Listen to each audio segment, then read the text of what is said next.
accepted the responsibility to protect. Atrocity prevention. Words kill. All societies are potentially vulnerable. Atrocity crimes. Timely and appropriate action. Welcome to Expert Voices on Atrocity Prevention by the Global Center for the Responsibility to Protect. I'm Jacqueline Streifeld Hall, Director of Policy and Research at the Global Center. This podcast features one-on-one conversations with practitioners from the fields of human rights, conflict prevention, and atrocity prevention. These conversations will give us a glimpse of the personal and professional side of how practitioners approach human rights protection and atrocity prevention, allowing us to explore challenges, identify best practices, and share lessons learned on how we can protect populations more effectively. Today I'm joined by Alex Bellamy, Professor of Peace and Conflict Studies at the University of Queensland, Australia. Thanks for joining us today, Alex. Thanks for having me, Jackie. Alex, you've been one of the most prominent scholars of R2P since its inception. What first drew you to this area of research and policy? So my route towards R2P was a bit circuitous. So my PhD was on former Yugoslavia and the wars in the former Yugoslavia. And that got me into thinking about things like peacekeeping and humanitarian intervention, which then, of course, got me interested in R2P and the work of the International Commission that was led by Gareth Evans and Mohammed Sarnoon. So I was looking at R2P right from the very beginning, and have to admit that between the time of the Commission in 2001 and the World Summit in 2005, I was a little bit of a skeptic. I didn't think that Gareth and Kofi Annan and others would succeed in persuading member states to sign on to R2P, and was happy to be proven wrong. And it became clear in 2005 that R2P was a significant new international development, and that sort of refocused my research interest. So whereas R2P originally was one of several things I was interested, peacekeeping, peace building, intervention being others, it then shifted to being kind of my main focus, largely as a result of the consensus in 2005. You know, one of the reasons we invited you on this month in particular is because September marks 20 years since the UN World Summit and the adoption of R2P. As we mark 20 years since the World Summit, what would you say has been R2P's greatest achievements? So when we work on R2P and we think about prevention of atrocity crimes, it's a perpetual emergency, right?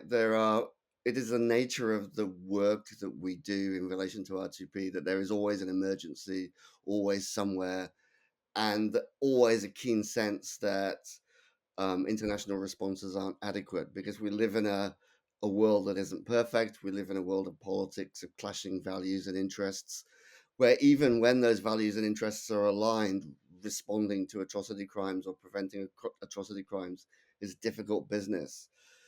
But when you look back over 20 years, you see there have been some really significant changes. I was reviewing a piece on peacekeeping the other day, and the piece on peacekeeping I was reviewing kind of implied that the idea of peacekeepers protecting civilians had been around for decades and decades and decades. In fact, that idea only precedes R2P by 5 years. The very idea that peacekeepers might protect civilians was new. Today, we look at the field of atrocity prevention, and we look at the research on the causes of atrocities, the sort of response and prevention toolbox, the wide range of measures that can be undertaken by the Council, the Assembly, other UN arms, regional organizations, individual states. None of that existed in 2005. In fact, there wasn't a field of study called atrocity prevention in 2005. You had genocide studies, and you had some niche work on genocide prevention. You had some work on peacekeeping. You had some work on humanitarian intervention. But you didn't have a consolidated understanding of the causes of atrocity crimes. You didn't even have a concept of atrocity crimes back in 2005, let alone a suite of practices and set of expectations about it. So I think one of the big things that R2P has done has been to recalibrate both academic thinking and academic research, but also political practice around the expectation that the international community ought to be preventing these crimes, a shared understanding of what these crimes are, and a growing understanding of the sorts of tools, measures, and strategies that might be put in place when we see risk of these crimes and evidence of them. And there's now kind of a whole field of study and of practice, from diplomacy to sanctions to peacekeepers doing civilian protection to local communities doing civilian protection to reporting to criminal investigations to victim-centered approaches to peace building that simply didn't exist in 2005. And I think it's easy from the vantage point of 2025 to pick holes in all of that, to see all the deficiencies and problems. But to do so is to not understand just how new this whole field of work is. And that field of work was, in a sense, brought into being by that consensus in 2005. Picking up on the idea of a field of work and the scholarly side of R2P, as part of your work and the immense number of publications you've done on R2P, you worked extensively with the first special advisor, the late Edward Luck. How did Ed's scholarship impact your own work, and what do you see as the most important contribution he made to the evolution and development of R2P? Yeah, so Ed kind of influenced and touched all the work that I did on R2P and reshaped the way that I think, not just about R2P, but about the United Nations and world politics more generally. And he had this knack of being able to take the long view on the position of the UN, to understand where we should be optimistic about what the UN could do, but also be realistic about the limits, and to situate the UN within broader politics. So I remember one of the pieces he wrote about the role of the UN in atrocity prevention. He makes the point of saying, yes, the UN isn't perfect at atrocity prevention, but it's no worse than any other institution. It's not like there's another institution out there, be it a regional organization or a member state, that is better than the UN in atrocity prevention. And that's because the challenges are huge. So Ed really taught me to be realistic, to think about, well, the UN is a political organization. It's an organization full of states that have different perspectives, different values, different interests, and see the world differently. And when you're working in and through the UN, what you're trying to do is to find common ground, find ways in which you can mobilize and unite those states. And it's not always going to be possible, because there are going to be situations that are so close to the vital interests of states that they're not going to want to find common ground. There are going to be times when some states think there are priorities greater than preventing atrocities or protecting populations, that there are things more important than that, and they're going to make life difficult. But just because you can't manufacture a compromise or a common ground on everything doesn't mean there aren't some things that you can, and you can think creatively about the different ways in which you can find common ground.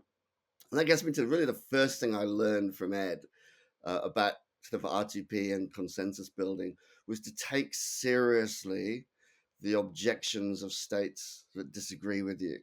So Ed, when he first started in the role of special advisor, he had a filing cabinet, and in that filing cabinet he had a file on basically every state that was critical of R2P. And in the file he would file away all the kind of critical comments that they would have, as well as other speeches on other things that they were talking about, maybe general human rights talk and things.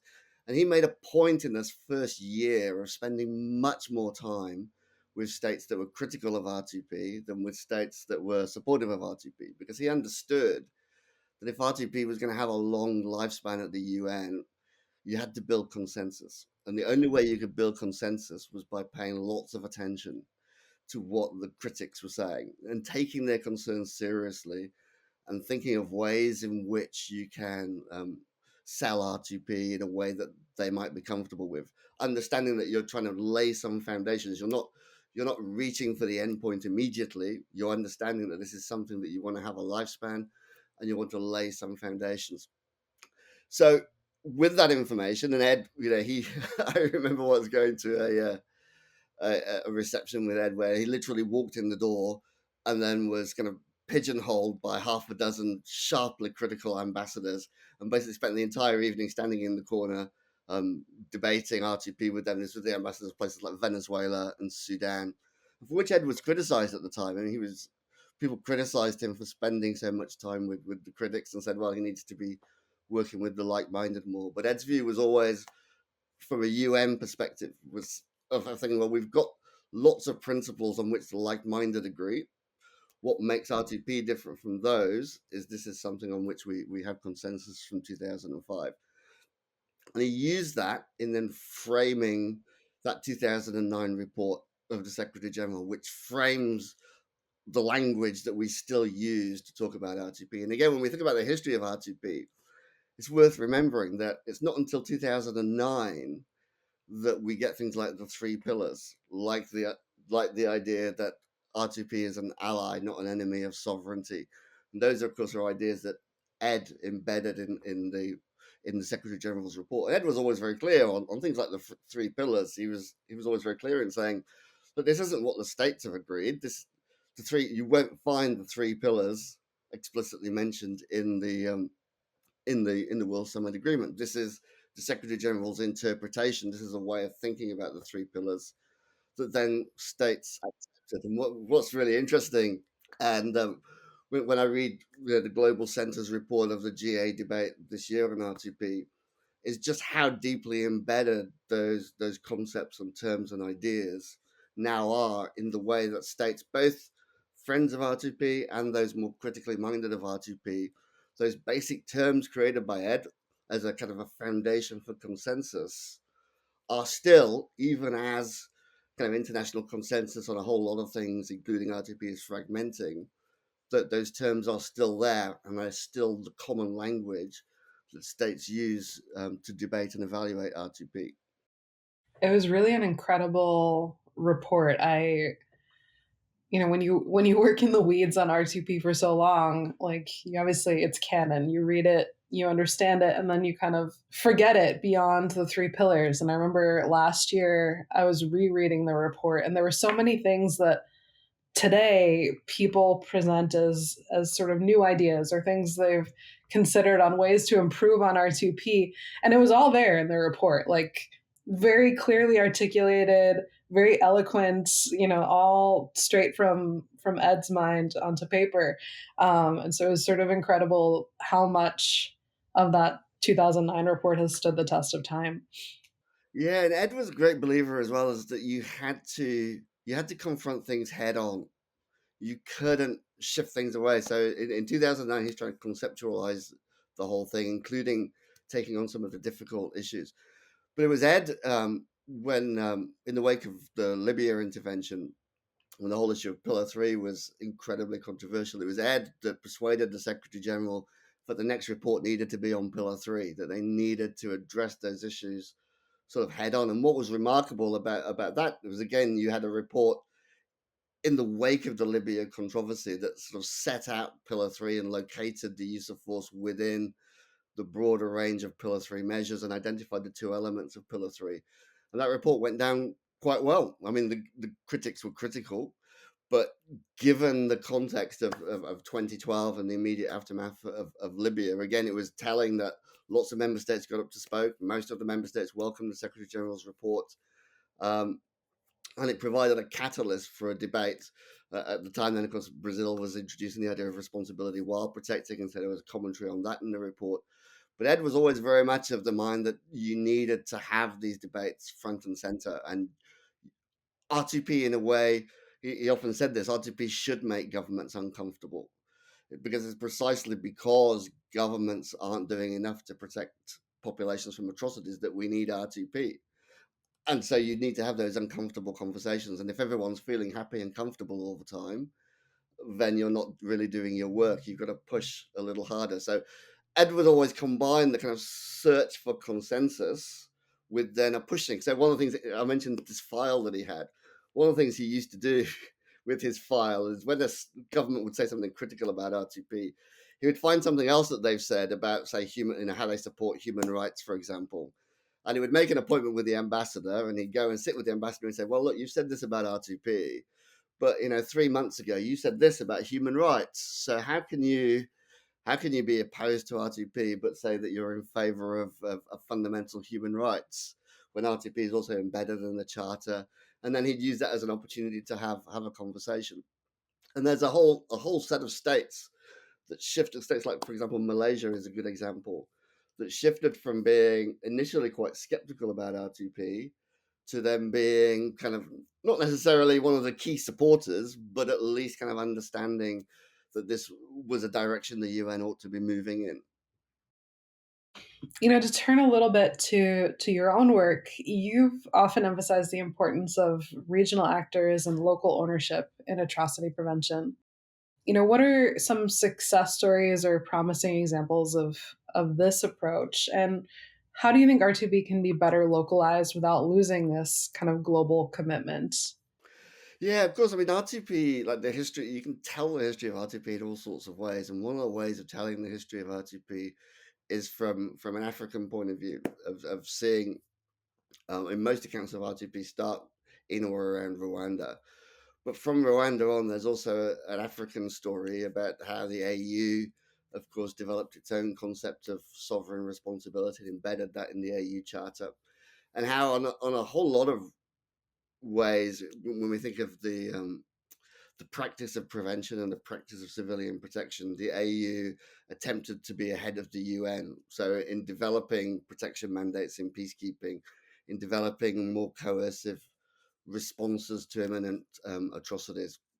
And of course, ECOWAS too was well ahead of the UN in terms of practicing rethinking sovereignty and thinking about the responsibilities of sovereigns. And of course, on things like norms against coups as well. So we all know there's a relationship between unconstitutional changes of government and a risk of atrocities. Well, the AU kind of led the way in understanding the relationship between unconstitutional changes of government and future instability, and so tried to develop its own regional norm. So you can tell a story of R2P from a regional point of view where regional organizations like the AU and ECOWAS are front and center. You can do that for lots of regions. You can do something similar for Latin America. And what's interesting is if you compare, say, the African story and the Latin American story, those two regions took quite different approaches for different historical reasons, but also because they were facing different sorts of challenges. So in Latin America, there is very much a kind of a human rights focus and a very much a legalistic focus in the approach that the region took. One of the worrying things is that when you tell those regional stories and you bring it up to the here and now, in the last few years, just like the global story, some of the regional stories have started to fall apart, which suggests that some of the challenges we're facing today are not just produced by one or two. It's not just the Trump administration. It's not just the global financial crisis. It's not just COVID.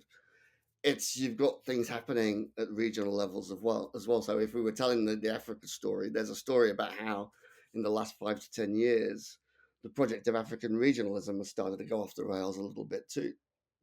And that's because of things happening at the AU level, things happening at the level of different governments in sub-Saharan Africa as well. In Latin America, things are still continuing to progress. Things have become a little bit more fragmented because of political changes with certain governments. In Southeast Asia, we had a period of expansion and development when ASEAN developed its own human rights mechanisms, which was a bit of a kind of a landmark for an organization like ASEAN. But again, we've seen a kind of a freeze on some of that. Some of those things have become largely inactive, and we've seen a kind of a walking back.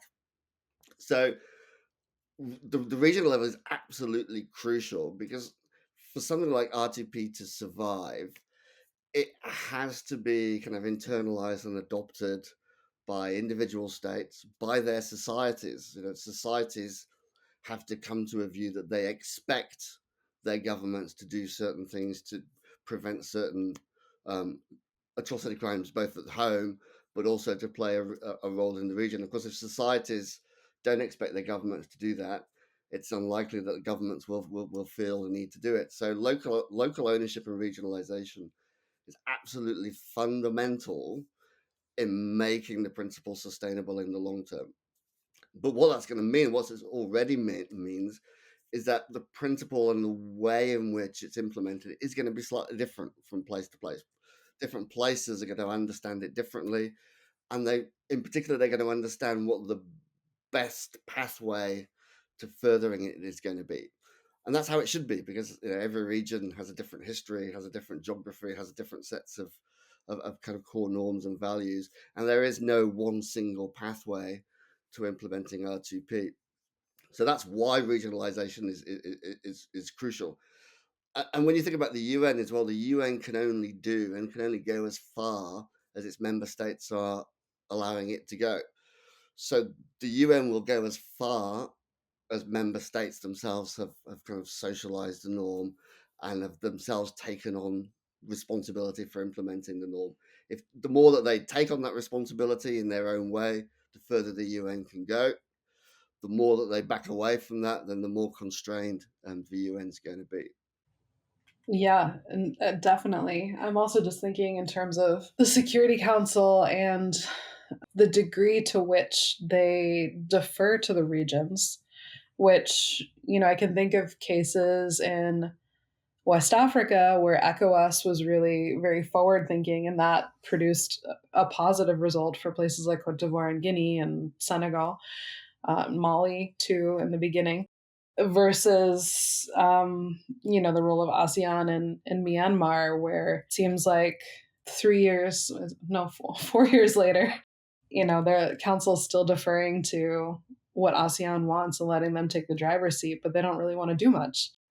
Absolutely. I think that's absolutely, I think, especially in cases where none of the P5 have vital interests, the role of regional organizations as a sort of gatekeepers for the Security Council is absolutely critical. That when you don't have P5 vital interests at stake, but you have an active regional organization that wants the council to act, it's much more likely that you're going to find common ground in the council, and that the council is going to move in ways, and sometimes in ways that, as a matter of principle, some council member, you might think, well, how are the Chinese happy with signing off on this resolution?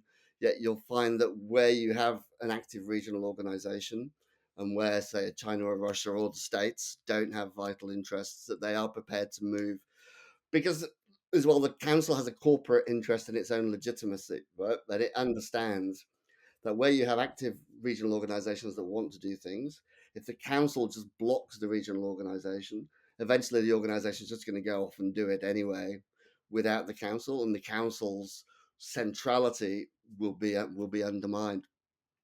So yeah, I think that's absolutely right.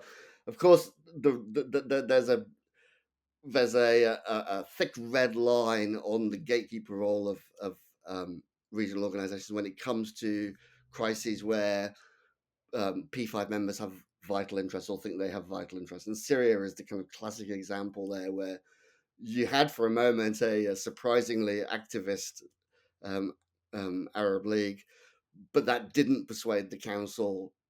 Um, well, let me rephrase it. I mean, the council did. I mean, one of the kind of bizarre things about Syria is that we have I've read a whole book about the UN's failure in Syria.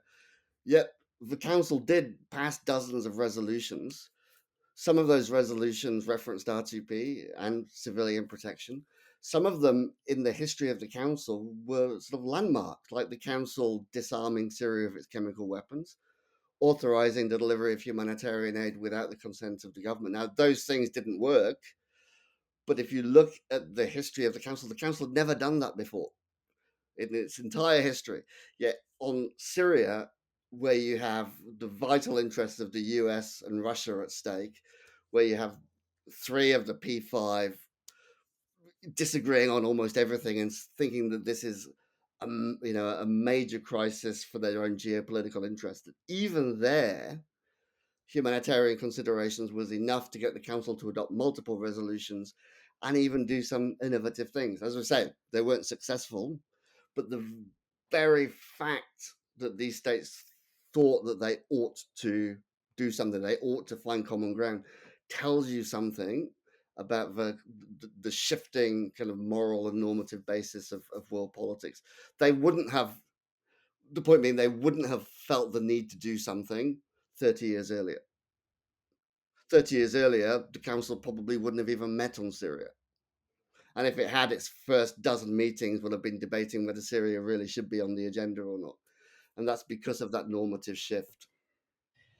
That's a incredibly incredible way of thinking about it. I think, in the midst of the Syria crisis, watching the vetoes, watching where they weren't succeeded, it really, you really had that dread and that feeling that nothing was ever going to kind of alleviate the crisis, and there was no kind of moral low that was too low. But it is true that they did make some progress.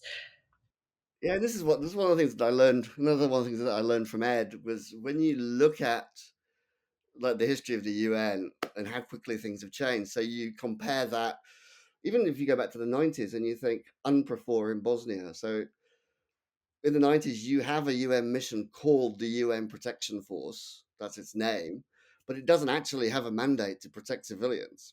And that's in the mid 90s. That's just 10 years before RTP. Then you go back to the 70s and you think of the Khmer Rouge in Cambodia. In 3.5 years, they kill a quarter of the entire population of the country, yet it doesn't even get on the Security Council agenda. The council's like, no, this isn't for us. This is an internal. So one of the signals of change. It is unthinkable that sort of thing would happen without it getting on the agenda of the council. Now you could say, well, what about Gaza? Is that a sort of similar thing? What you're seeing though is the pressure to act, that you didn't see in Cambodia.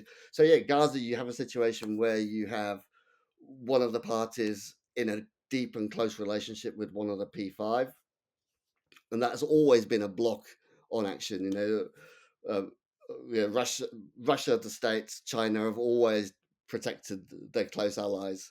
But nevertheless, you're getting this pressure to act, which again is we take for granted nowadays, but you wouldn't have had a few decades earlier. And I think the other thing that we've seen, which was sort of foretold, but I think a little unexpected, was that as the Security Council has been blocked, so other arms of the UN have become more active. So the blocking of the council in the last 10 years has made the General Assembly much more active than it used to be. As you know better than I do, the work of trying to get the Human Rights Council engaged in RTP, it took longer to get the Human Rights Council engaged than it took to get the Security Council engaged. But now the Human Rights Council is engaged, and yes, you've got difficult politics there, and sometimes it has some odd votes, and sometimes it doesn't go as far as we want. But the Human Rights Council is engaged and is increasingly active. So again, this is kind of a sign that the normative floor has shifted, and where our core institutions aren't delivering, member states are looking for alternative pathways to go, well, we can't get the council to act, but what can we do? What are the tools we can use with the General Assembly or the Human Rights Council or with regional organizations? On the topic of Syria, since you've written so extensively on the atrocities there and the considerable failures we had to stop what was happening until this past December when Assad fled, what lessons do you think we can draw for the future in terms of tools that are successful or things that just absolutely didn't work in the approach to a crisis like Syria? Yeah, great question. So the difficult sort of headline argument of the book that I wrote about Syria, and this is a difficult one, is that ultimately only the use of force was ever going to work. The regime was so wedded to survival because it thought that the physical survival of itself and the groups it represented depended on its survival. And for its survival meant continuing to control Syria's security forces. For the opposition, any negotiated agreement that left Assad in control of the security forces wasn't worth the paper it was written on, because this was a regime that was used, systematic violence and torture to maintain order. So the question of who controlled the security forces was absolutely fundamental to the whole issue. And it was clear from the very outset that Assad had no intention whatsoever of negotiating away his control of the security forces.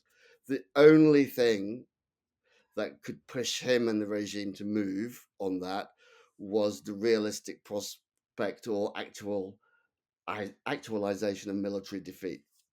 So the hard thing about that case, the hard kind of lesson from that case, is that there are, for as much as we want to kind of broaden the range of tools and measures that we use and broaden the range of institutions, there are going to be some cases in which only the use of military force or something like military force is going to bring things to a resolution. And Syria was always going to boil on until the regime fell, right?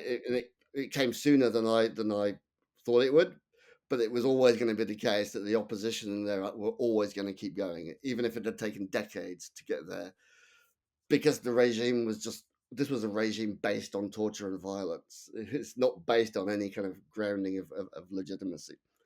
That said, there are all sorts of intermediate lessons about, there are things you can do to make situations better or worse. One of the key things with Syria, and we saw it in Sri Lanka, and we saw it all the way back after the Rwandan genocide, is to remind ourselves that humanitarian aid is political, that it is always going to be manipulated by actors in the field for their own benefits, and that we need to think about the effects of aid, about how actors in the field are going to use it, and also about how the international community wants to use it to achieve good effects. So in the Syria case, we know that the regime, it manipulated aid. What it did was blockade opposition-held areas, prevented aid getting in, whilst accepting aid into government areas. Because of that, and because the international community was desperate to deliver aid, what it did was it delivered huge amounts of aid into government-controlled areas, whilst opposition-controlled areas starved. Now, what that did was support the regime in a whole lot of ways. Firstly, by basically keeping the civilian population in regime-held areas going, it meant the regime itself could concentrate all of its efforts on the war effort. It also allowed the regime to say, well, look, we're clearly better than the opposition. Look, life in regime-held areas is much nicer than life in opposition-controlled areas. Because, of course, those opposition-controlled areas are being starved, and the regime was kind of quite explicit. Plus, you had the more kind of explicit things of the regime taking a cut of money, of foreign aid going directly to the regime. That in Assad Syria, there is no such thing as an independent civil society. Right? Every civil society organization had a member of the regime somewhere close to the top. And so you had the indignity of UN agencies funneling millions of dollars to organizations where there was an Assad at the top of the organization. So thinking about the politics of humanitarian aid, and this is something that comes up it came up in Sri Lanka. It goes all the way back, of course, to Rwanda and the delivery of aid to refugee camps that contained genocidaires, that then kind of the failure to deal with that then led to the Rwandan invasion, that led to the war in the DRC. So some of those kind of fundamental lessons still kind of haven't been learned, or we learn them and then forget them. So we had Sri Lanka, then we had human rights up front. My own view, a bit like Ed's view, is that Ban Ki-moon was one of our more undervalued secretaries general. But actually, he was quite bold on a number of things. One of the things he was bold on was his support for R2P. Another thing was human rights up front. But human rights up front has been, quietly, and sometimes not so quietly, just sidelined. So it's human rights left behind now is more like the agenda. So it's sometimes you learn the lesson and then you forget the lesson and you have to go and relearn it again. And I think Syria was an example of that.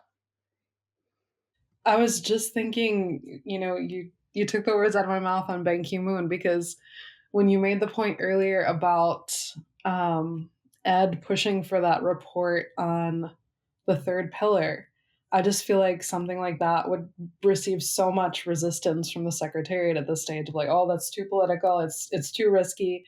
I just don't think there's that kind of bravery right now. So in this idea of a regime that's wedded to survival, a lot of what you said about the humanitarian aid as well as the Assad regime and any negotiations for the future just brings up thoughts of a lot of the crises we see today from Sudan, South Sudan, Ethiopia, and others. In a world where geopolitical competition is very high, but also authoritarianism is rising, and we're seeing more of these governments that are kind of will be at some point wedded to survival, and shrinking, civic space. What role do you see for R2P right now? Yeah, so I think, like you say, the geopolitical pendulum has swung firmly against not just RTP, but the every human rights agenda at the UN. It's we work on RTP, so it's easy to kind of just focus on that. But we need to bear in mind that this swinging it's challenging everything, the entire human rights agenda and WPS as well. And the driver of that, as you say, is this rise of authoritarianism, this rise of this kind of authoritarian populism.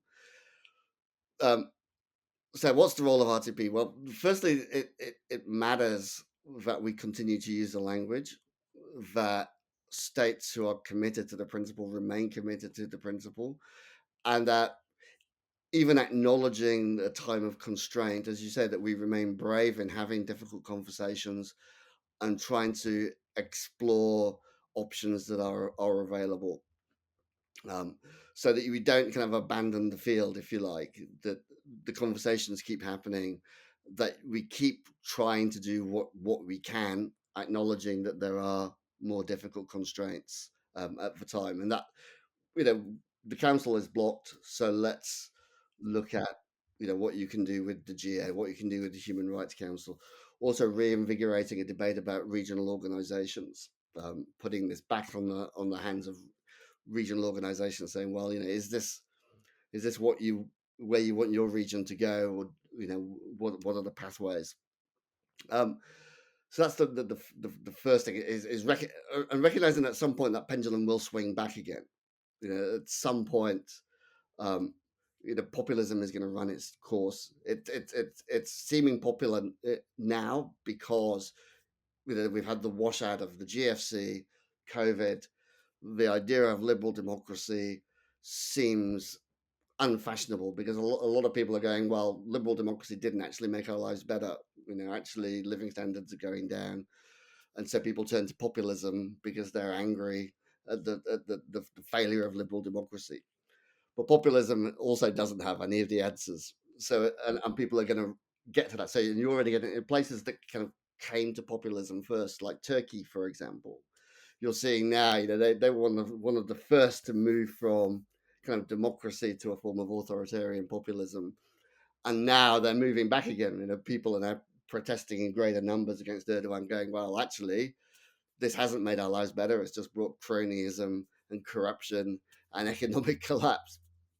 And because populism doesn't have the answers, because ultimately it is kind of political snake oil, it doesn't have. So you're going to see this swing back kind of everywhere at some point. And that's where keeping these principles alive is really important, because then it means that as the politics shifts, you've got the frameworks, you've got the language, you've got the bases for consensus and cooperation, you've got some of the tools that are kind of ready to go. So if you like, you won't have to invent it from scratch as people did at the start of the century, because you've had this period, and also the principles and tools will be sharpened by the geopolitical challenges, by the failures, by the difficulties of finding compromise. So I think it will swing back, and what's important is then that your institutions are kind of robust enough to be able to pick up the challenge when they're called for again. You know, people will come back to the Security Council. They will want the UN to be doing more. The question is then, is the UN fit for purpose? That for me is where the UN should be focusing its reform. My worry is that what the UN is doing is kind of broadening and thinning. So it's when it needs to be kind of narrowing and deepening. It needs to be understanding that there are fewer things that it can get good purchase on than a couple of decades ago, but it needs to make sure that it is better able to get purchase on those things. So again, to come back to Ed. So Ed's favorite UN Secretary General is the one that everyone forgets, who is Javier Perez de Cuellar. And Ed thought he was the best Secretary General because he was operating in probably the most difficult geopolitical period. But Ed's measure was, how does the Secretary General leave the office of the Secretary General? Does he leave the office stronger or weaker than he found it? And Ed argued that even given the difficulties of late stage Cold War politics, the office of Secretary General was much stronger at the end of de Cuellar's tenure than it was at the beginning. De Cuellar picked it up from Kurt Waldheim. It's not harder to get weaker than the Secretary General on the ship of an ex-Nazi. But it was de Cuellar, he argued, who's kind of set the way for a stronger Secretary Generalship in the post-Cold War era. And that's, I think, what we should be looking for right now from UN leadership. Are you leaving those institutions stronger or weaker than they were when you found them? That's a really big question at the moment with the UN 80 initiative, I think. So it'll be interesting to see how that plays out as we also move forward towards the next, the process of picking the next Secretary General. Yeah, and I think could come back to what you were saying about the difficult conversations.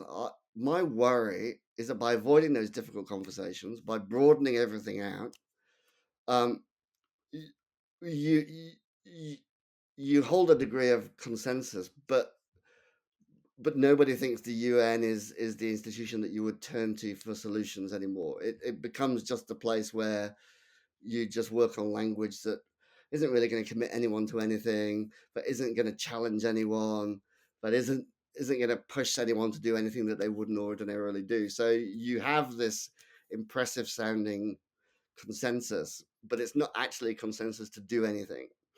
It's a good example is, I think, is how successive iterations of the development goals have both kind of broadened those goals, but also weakened their import.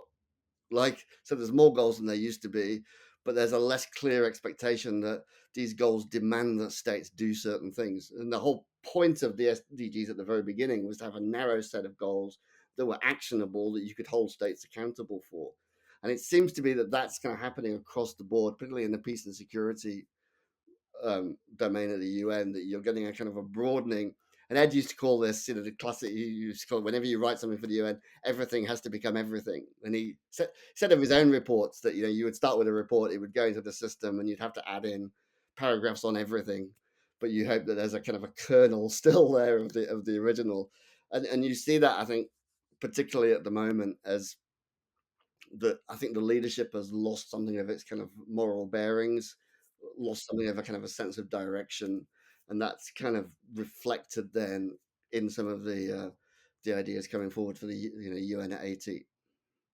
Yeah, and I feel it's unfortunate because for member states there is this kind of consensus that then in some ways, as you said, like makes the whole endeavor meaningless in many ways, or at least different initiatives. But then for the people of the world that the UN is meant to serve, like they still see some value in the UN and in what it's meant to do, but then that value is not being met for them. Yeah, absolutely. So as someone who's kind of deeply engaged in both scholarly and policy dimensions of atrocity prevention, through your writing and through your work at the Asia Pacific Center, what advice would you give to the next generation of atrocity prevention scholars and practitioners? Oh, that's a good question. Don't do what we did. No, I wouldn't say that. Um, I think I mean, you can't have done anything that bad, because my very first event at the UN was actually going to see you present a paper, and I'm still here now, more years later than I'd like to admit. So fantastic. um, we're making some form of progress. And I think that's for me. My and I know I pivot to this all the time, but for people like yourself and people coming in new is to remember how much things have changed and how the kind of the ground. One of the reasons why we feel so desperately sad that we are failing on so many fronts is because we expect more than we used to. Um, if you look at right now, the overall level of armed conflict and atrocity crimes in the world, these are unprecedented levels. These are levels not all that dissimilar to the mid 1990s and still lower than for much of the Cold War. The number of conflicts, the lethality of conflicts, and the lethality of atrocity crimes was still generally higher year on year in the Cold War than it is now. And where we are now is not massively different from where we were in the 90s. Even if we take it, like Rwanda is a massive aberration. If we take Rwanda out as an outlier in terms of scale, where we are now is about mid 1990s without Rwanda. And in the mid 1990s, we didn't have the sense that there was some great crisis of world order.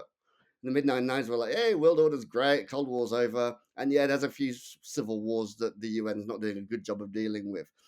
Now, with a similar level of violence, we have a sense of a great global crisis. Now, that's partly, I think, because of the geopolitical fragmentation, but I think it's also partly because we expect more. We expect to be better able to prevent atrocity crimes and to protect populations. We think these things shouldn't be happening, whereas as recently as the 90s, we generally accepted that civil wars and atrocities were kind of like a fact of life, and yeah, we wish the UN could do better at dealing with them, but there wasn't the kind of the same sense of crisis. I think the other thing, it's partly the same. It's partly just an addendum to the first thing.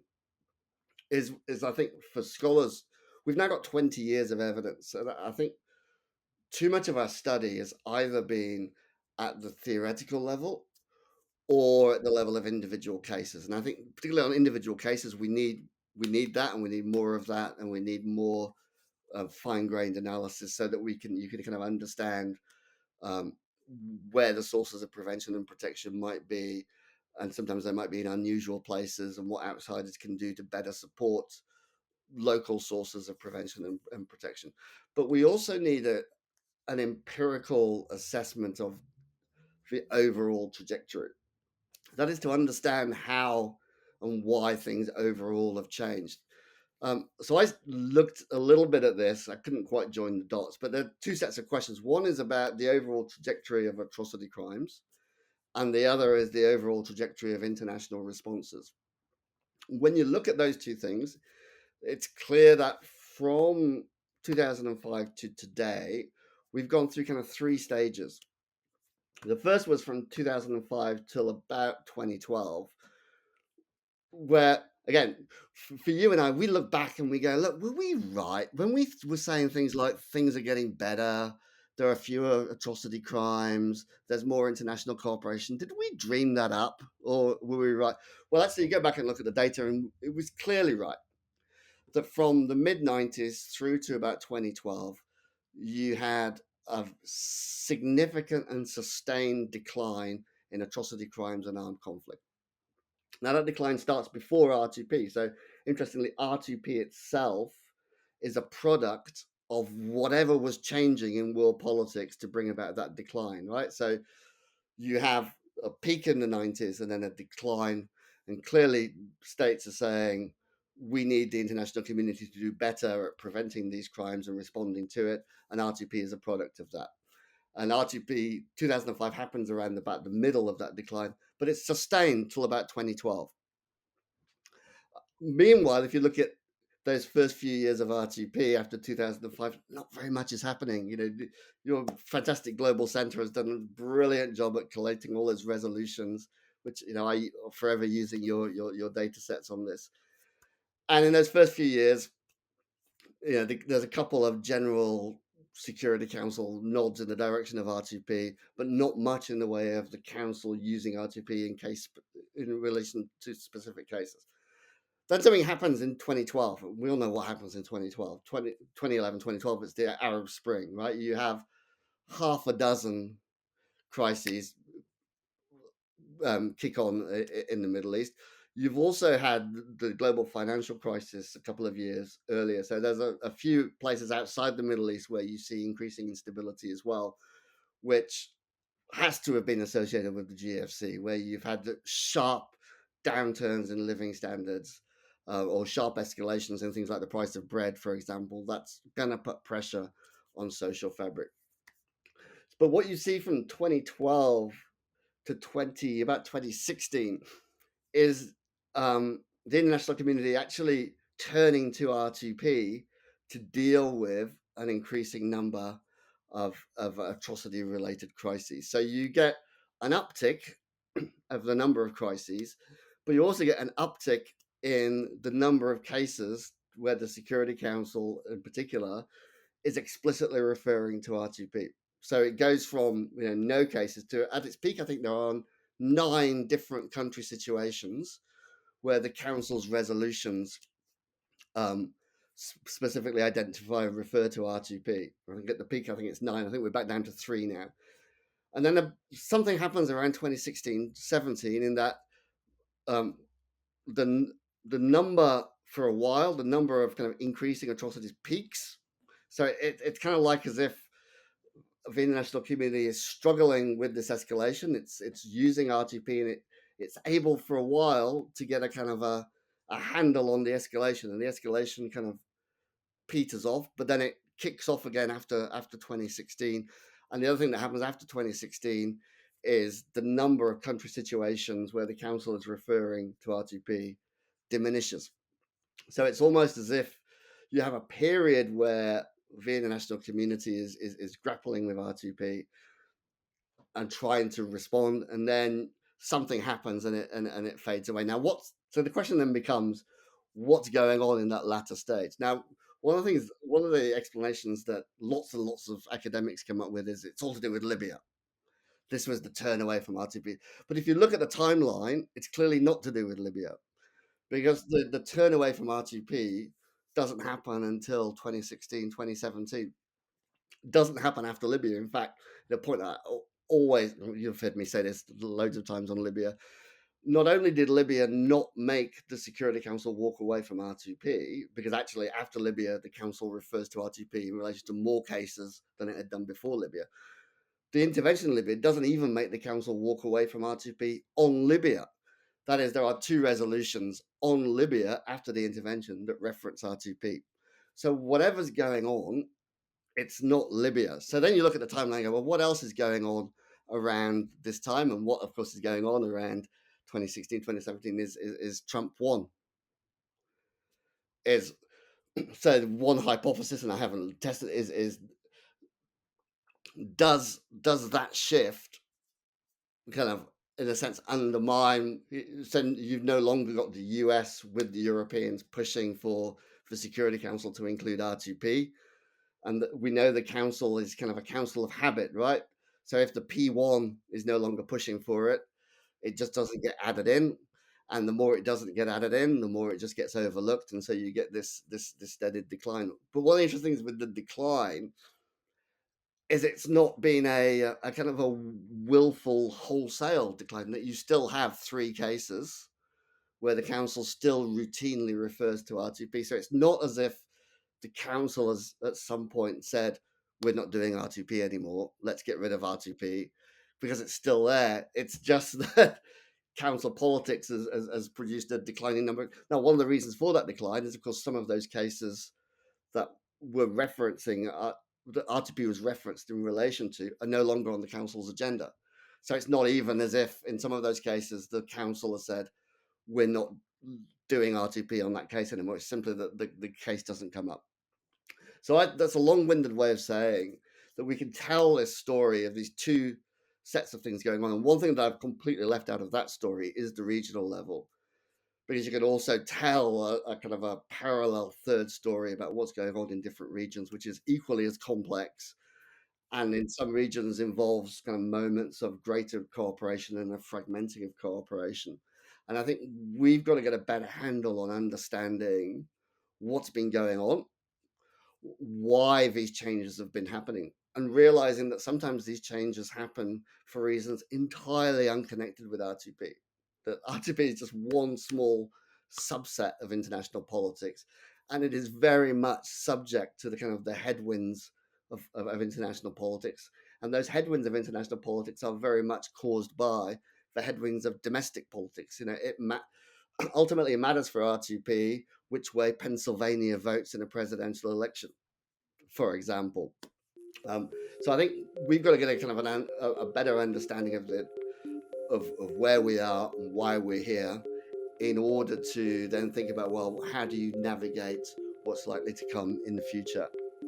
Thank you for joining us for this episode of Expert Voices on Atrocity Prevention. If you enjoyed this episode, we encourage you to subscribe to the podcast on Apple Podcasts, SoundCloud, or Spotify, and we'd be grateful if you left us a review.